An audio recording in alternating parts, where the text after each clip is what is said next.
J'aime beaucoup le silence de l'atelier qui est ouvert sur le parc, parce que le silence est propice à la concentration et à la création artistique.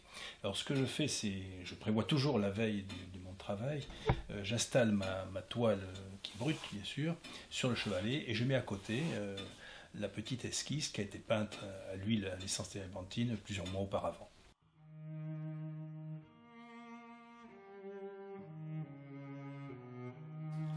Quand je cherche un lieu à peindre, bon, je marche beaucoup pour arriver à trouver le lieu qui correspond en fait à un tableau que j'ai déjà en tête.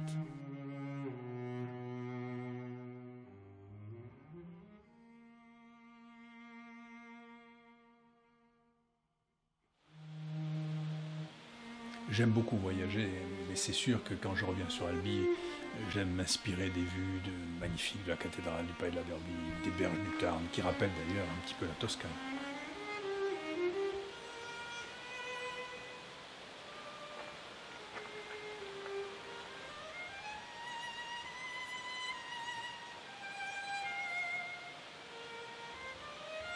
Alors, dans la peinture, ce que j'essaie de ne pas faire, c'est de reproduire la réalité.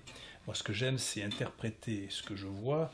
Et il n'est pas question pour moi de faire une carte postale ou une image naturaliste. Donc, ce que je cherche, c'est interpréter la réalité en recomposant la réalité, en changeant les rythmes, en changeant les couleurs, pour évoquer des émotions ressenties au moment des voyages.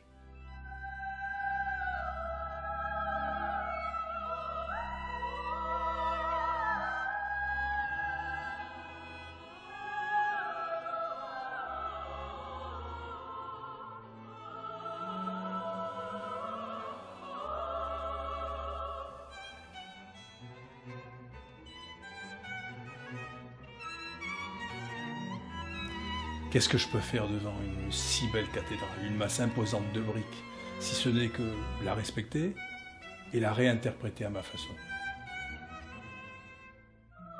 Alors mon thème principal, je pense que chacun peut s'en rendre compte, c'est l'arbre et le végétal. Alors l'arbre, c'est la vie bien sûr, mais c'est aussi la variété, tout en étant la permanence. Mais quelle différence il y a entre un pin parasol par exemple, un marronnier ou un baobab? C'est considérable. Donc c'est un thème récurrent chez moi. Et quand je vais dans un lieu où il y a beaucoup d'architecture, eh bien mon œil est irrésistiblement attiré par l'élément végétal qui s'y trouve.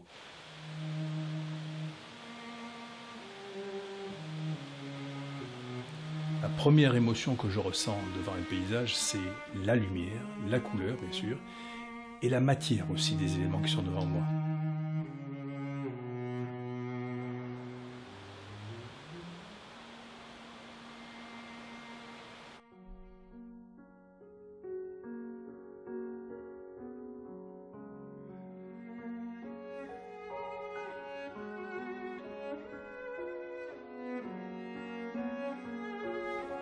Quand je travaille à l'extérieur, je me place si possible un petit peu en dehors de la foulée des touristes pour être tranquille. Et puis je me mets à travailler avec de la peinture à l'huile et de l'essence de térébenthine sur un carnet de croquis.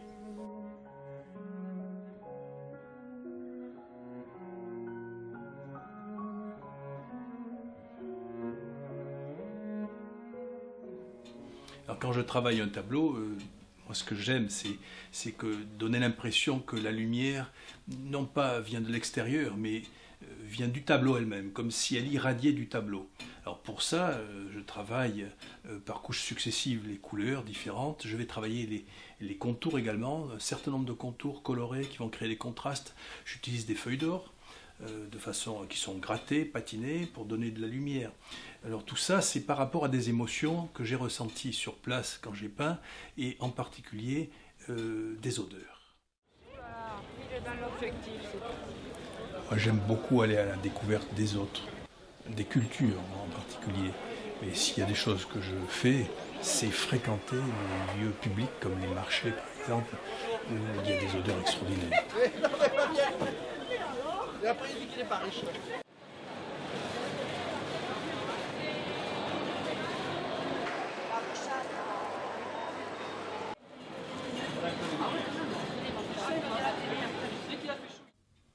Alors je suis très sensible aux odeurs, en particulier lorsque je fréquente les marchés à Albi ou dans le monde, mais ce qui importe le plus, je pense, ce sont les sons. Je me compare un peu, même si j'en ai pas les cheveux, mais un chef d'orchestre qui composerait des symphonies colorées.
Alors, quand je peins, je suis très sensible en fait à ce que j'entends. Les cigales, bon, c'est tout le midi de la France.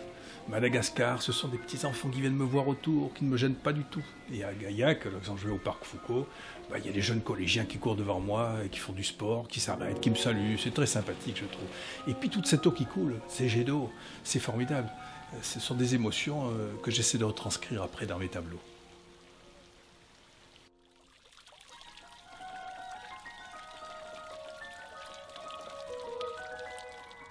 Alors j'aime beaucoup travailler sur le papier.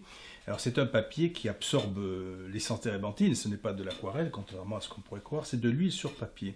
Ce papier, il est extraordinaire, parce que c'est un papier qui est fait dans la tradition malgache. Ça a été inventé par les ethnies Antémour, qui sont arrivées à Madagascar il y a plusieurs siècles.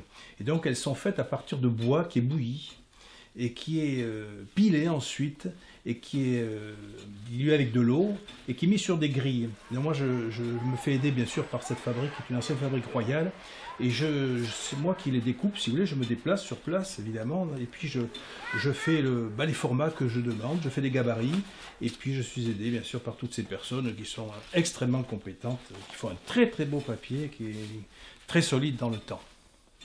Alors la grande question pour un artiste, c'est quand est-ce qu'une œuvre est terminée ?